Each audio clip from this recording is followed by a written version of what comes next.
So cold emails can be a super effective acquisition method when you do it in the right way. The ability to simply be able to reach thousands of your ideal prospects every single day and schedule over 40 to 50 appointments every single month makes it probably one of my favorite acquisition methods that I implement for my agency or for any of my B2B offers. And the reason why I preach cold emails as a main acquisition method is because I myself went from barely booking in one appointment every single month for my own e-commerce agency to being able to flood my calendar with 45, 50 appointments every single month, simply by breaking down this acquisition method into different step-by-step processes that I follow still to this day when it comes to building out any of my cold email campaigns. So if you ever set up cold email campaigns in the past, you probably know the pain of when it comes to setting up your campaigns, building out your lead list, writing out your email copies, going to bed at night, just being excited about how many appointments you're about to print. But then when the campaign actually starts, you're barely getting any responses, and if you are, they're all telling you to go away. So now you're sitting there watching this video probably thinking, what am I even doing wrong? And after scheduling over 1,500 plus appointments for myself and for my B2B clients, I was able to pinpoint the problems of non-performing cold email campaigns into 4 different parts. A, you probably not set up your infrastructure correctly. B, your emails are probably just not getting delivered. C, you're not following the right lead list building techniques. Or D, the cold email copies that you're sending out are just not relevant or don't pique any interest from the target audience that you're reaching out to. So again, in the end of the video, I'm actually going to break down my entire cold email writing process so you can finally understand how to write effective cold email scripts and implement them into your own campaigns. So for this video, I'm going to walk you through each of these problems and I'm going to show you how I would go about solving them, and then actually show you how simple cold email actually is as a system and how you can use it to go from not booking any appointments to being able to book 5 to 6 sales calls every single day with your target clients. And most of the success when it comes to running cold email campaigns literally just comes down to how well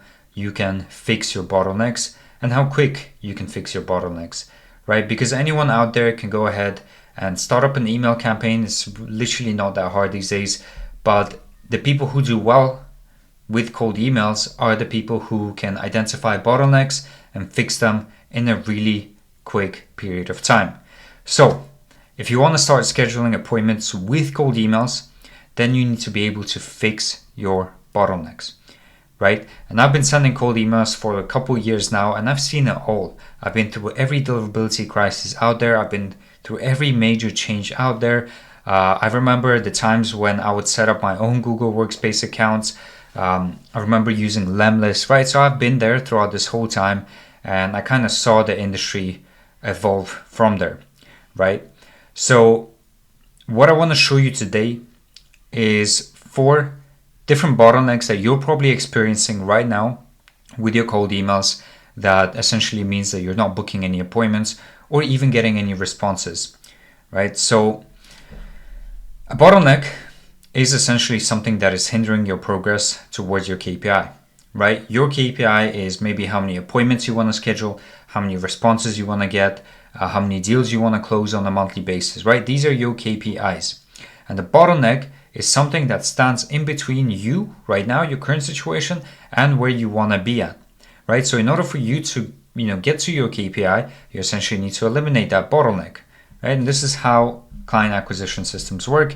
It's a bunch of testing and seeing how you can fix problems.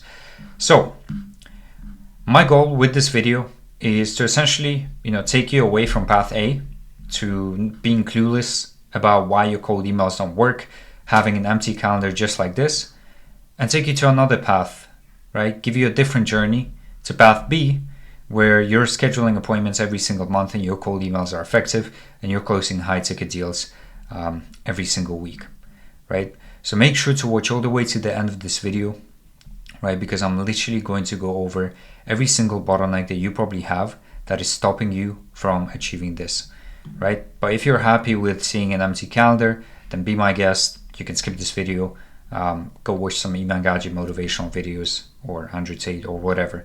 But this is for the guys that actually wanna, succeed. They actually wanna have an effective cold email acquisition system. So there's gonna be 4 common reasons why people are unable, just like yourself, to build predictable and profitable cold email acquisition systems. So the first problem or the first bottleneck is you just simply don't know how to set up your infrastructures the right way, right? And I don't blame you, because infrastructure setup is a confusing sort of aspect of cold emails, because you've got one guy on YouTube saying this, you've got another guy on YouTube saying that, you've got another guy on Twitter saying something else. Everyone just says different things, so you kind of end up confused. Okay, like how do I go about setting up my accounts and structuring my accounts in the most effective way possible? Well, after sending a couple thousand emails, right? Not even a couple thousand, couple 100,000 emails, this is probably the best infrastructure that you can implement, right? This is the same infrastructure I personally use for my cold email campaigns, the same infrastructure that I use for some of my one-to-one clients. So you have one master inbox, right? Whether you're using Smart Lead instantly, whether you have like a custom built inbox, and you have 25 subdomains. Now these subdomains are essentially sort of different variations of your main domain. So for example, if my main domain is saymedia.com, right? My subdomain would be say-media.com, right? And I'm going to create 24 more of these, just like that. Now you can use Portbun, you can use GoDaddy, although I prefer Portbun just because you can bulk buy your accounts and it just makes it way easier. So pick between the two, right? And just set up 25 subdomains. Now, within each of these subdomains, you're going to have 2 sending accounts. Now, I know people say, oh, you can have 3, right? You can have 4, you can have 100, you can have 50, right? But what I found works best for me is just 2 sending accounts per subdomain. So that's 30 emails per day per account max. That's 1,500 emails a day. That's 30,000 emails every single month that you're going to be able to send out with this exact infrastructure. Now, you want to split your accounts between 25 of them being Google accounts and 25 of them being Outlook accounts.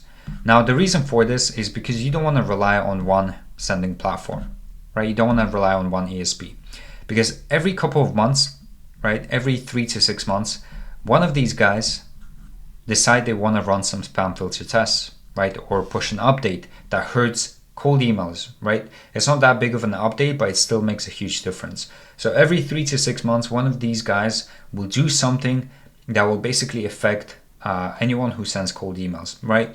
And they will do that for a couple of days or for weeks even, right? No one ever really knows how long an update is gonna last, or like how long you're gonna have deliverability issues for.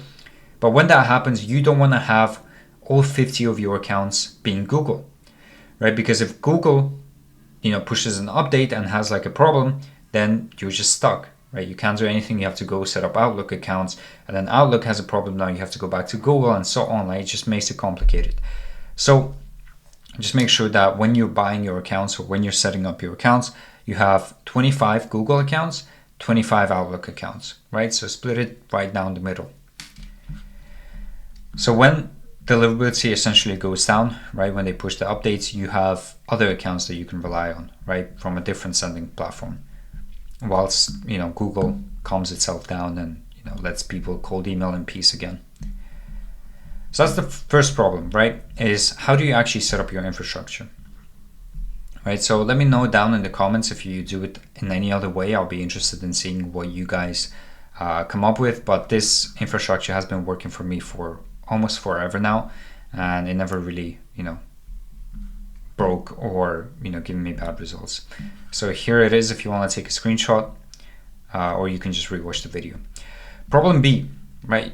Maybe you are using the right infrastructures. Maybe you have split your accounts with Google, with Outlook, but you're still getting really bad response rates.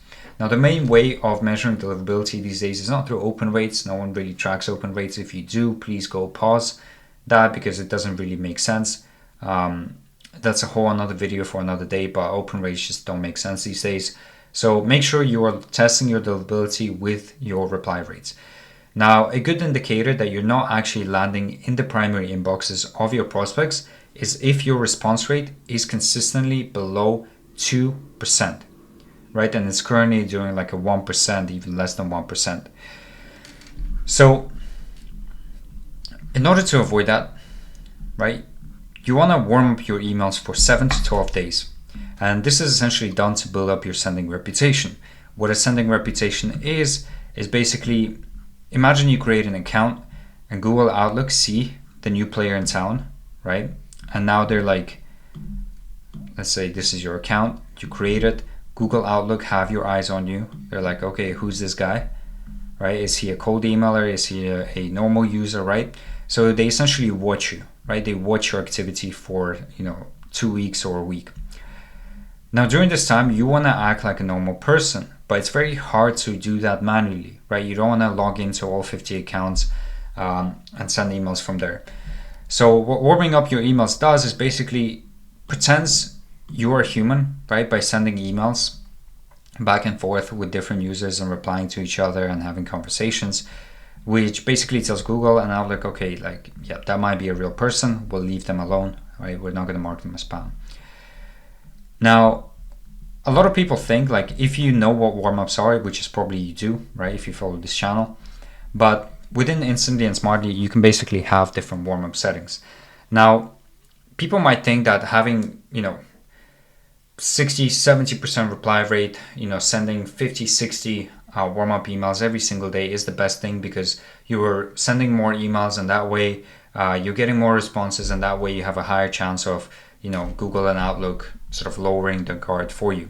That's not the case, right? Because a real human wouldn't send 50 emails every single day. That's just not really possible. If it's possible, then I don't know, get a life, right? But you don't want to go crazy with your warm-ups. You want to do 25 to 30 warm-up emails a day maximum per account, right? And in terms of like reply rate, usually what I do is I keep it at like 45% reply rate, right? That's just kind of what I do, the settings that have worked for me.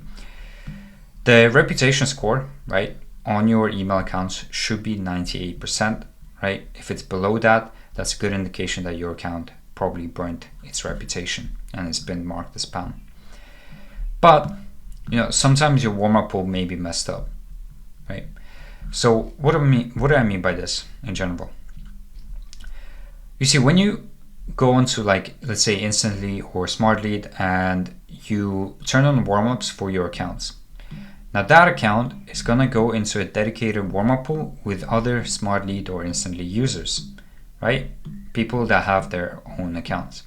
So now your account is going to be floating in that warm-up pool, exchanging emails with these different accounts in that warm-up pool. But the problem is, right, is that sometimes the warm-up pool that you are placed in is bad.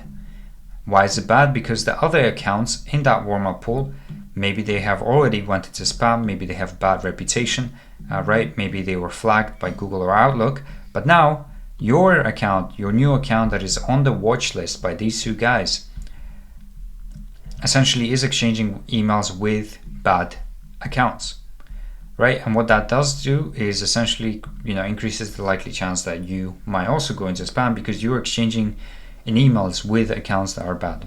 So you want to run inbox placement tests every 2 weeks to ensure your accounts are actually landing in the primary inbox and that you were not affected by a bad warm-up pool, right? So you can use MailReach. They have free spam tests. What you do is basically they will give you a tracking code. They will give you I think 10, 15 different emails. They're all business emails as well. So Google Workspace accounts, Outlook business accounts, and you basically send an email to them and they give you back a report telling you whether your email to their accounts has landed into spam or it landed into the primary inbox. Now, if more than 60% of your emails land into the spam folder, right after you did the spam test, then simply just replace the accounts. Right? A lot of people, they try to revive their accounts after they realize that their accounts is burnt, but there's literally no point to that, right? Because once your account gets marked as spam by Google or Outlook, it's very hard to revive that account, right? It's going to be way easier for you to just create a new account rather than waste more time, energy, and effort and money into trying to revive the previous account. So, in the simplest terms, you just won't get it back. So just replace your accounts if more than 60% of your emails land into spam. And one last thing, when you do run your campaigns, begin with a low sending volume and ramp up from there depending on your reply rates, right? So monitor your reply rates. They're a really good indication on whether you're landing into the inbox or not. So if you notice a dip in terms of your reply rates go below 2%, then you want to lower your sending volume, right? because the more you send, the more likely you are going to get triggered, and then Google and Outlook will ban you. So just go low volume at first, right? Don't risk your accounts by trying to send high volumes at the start. And then, once a week, every 2 weeks, look at your reply rates. If they've been good, try ramp it up by a bit and then see how that goes. So this whole time, basically, when it comes to deliverability, you literally just have to keep an eye out on these guys, right? You're walking on eggshells with these guys, especially in the recent times, how easy it is for anyone to start cold emailing. These guys are more vigilant of cold emailers, right? So every couple months, they will push an update or update their spam filters, right? Or they will basically watch you for longer, right? So you're always on the watch list. So you want to make sure that you kind of essentially stay under the radar with these, right? The way you stay under the radar with these is by having a good infrastructure, building up your sending reputation, right? Doing inbox placement tests to make sure that you're not landing in spam, and then replacing your accounts if you do land into spam, and then also sending low volume and ramping up slowly from there. Problem C, right? Now, if you think you've set up your accounts right, you followed all these deliverability things, but you're still not getting responses, you're still not getting the appointments that you were looking for, then you might not be building your list right? Now, believe it or not, it's not as easy to just go scrape a list and put it into a campaign and hope for the best. You actually have to take some time to be able to find the right list, hyper targeted lists, and then to essentially enrich that list further so your email copies are even more targeted as well. 3 things you got to remember when it comes to the success of any client acquisition system is that you got to be able to approach the right person at the right time with the right offer, and if the offer makes sense, they will jump on an appointment with you to basically explore the idea of working with you. But if you're not building your list right, if you're not being hyper targeted with your list, then you're essentially removing this from the equation, and now you just have the right time and right offer, but you're not really reaching the right person, right? So what's the point of even sending your emails? So who's the right person, right? We have industry problems and goals, right? Industry, right? You want to find out who their competitors are, right? Who your competitors are in that particular industry as well.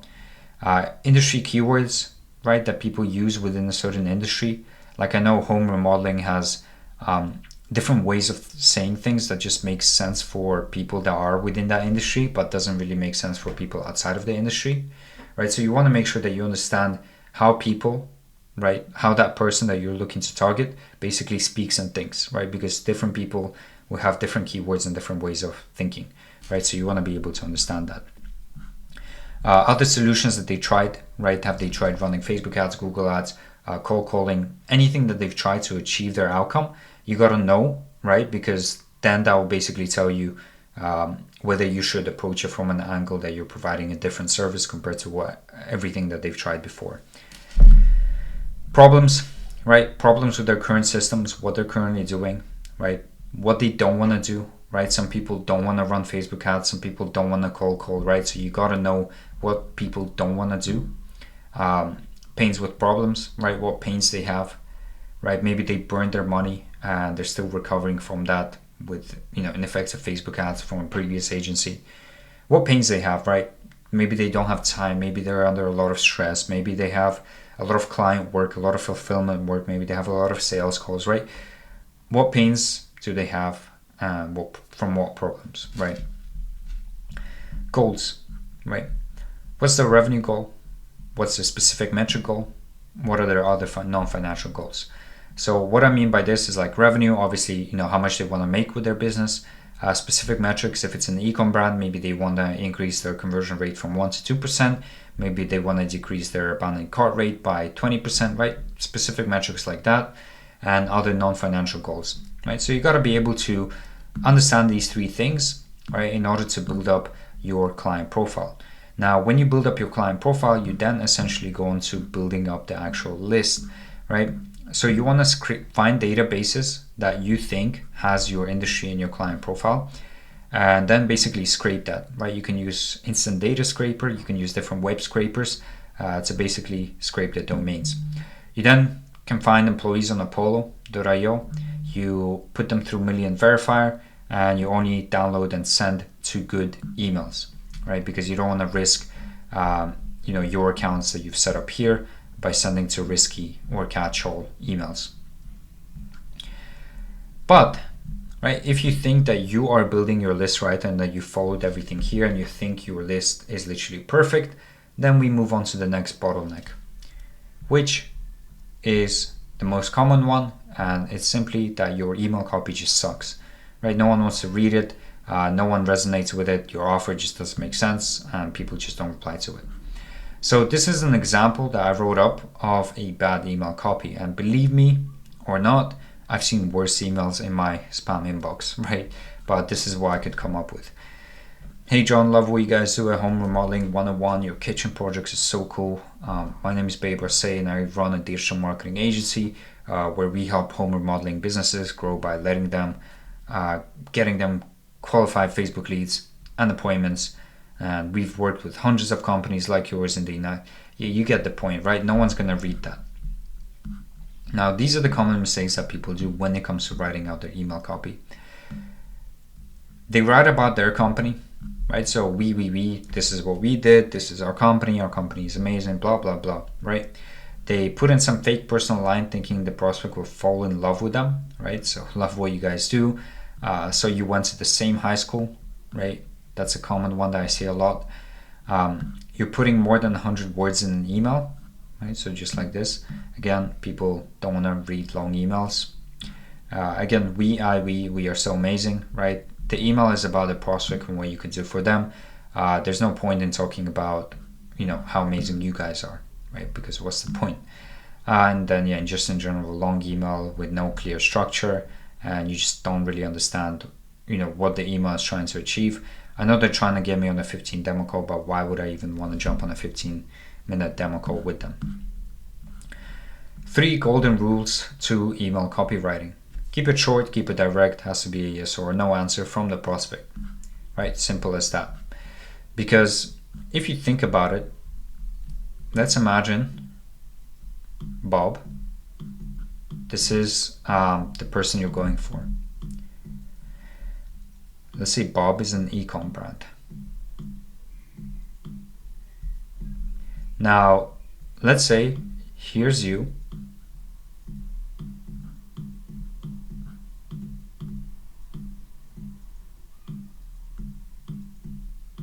Okay, this is you, right? And you're trying to reach out to Bob to basically try to get Bob to pay you his hard-earned money for your services, right?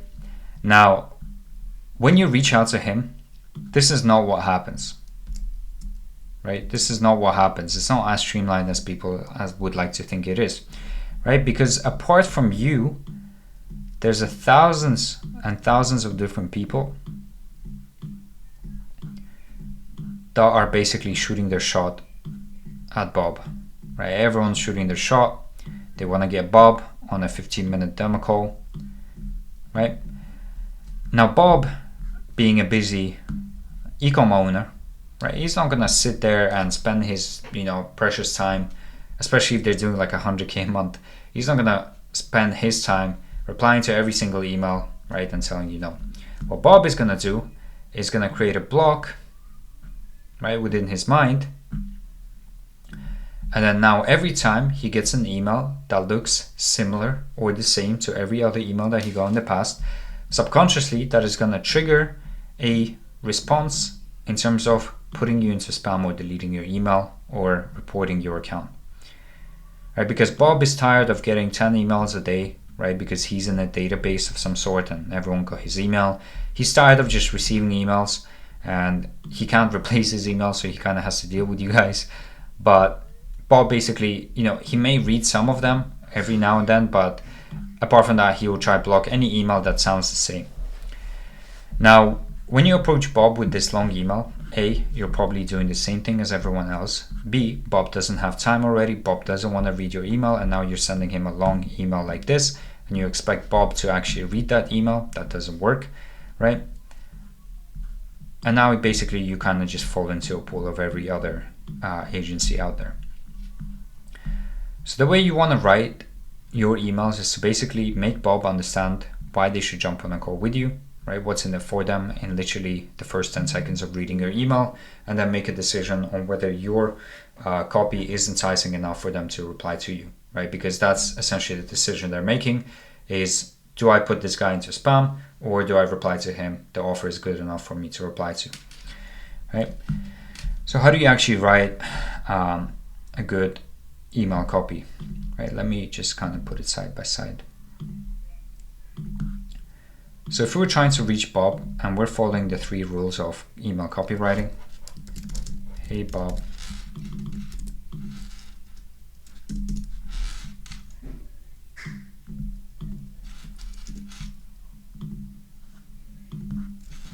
can we decrease your CPA for product by at least 20% in the next 30 days, or you don't pay. Just like that.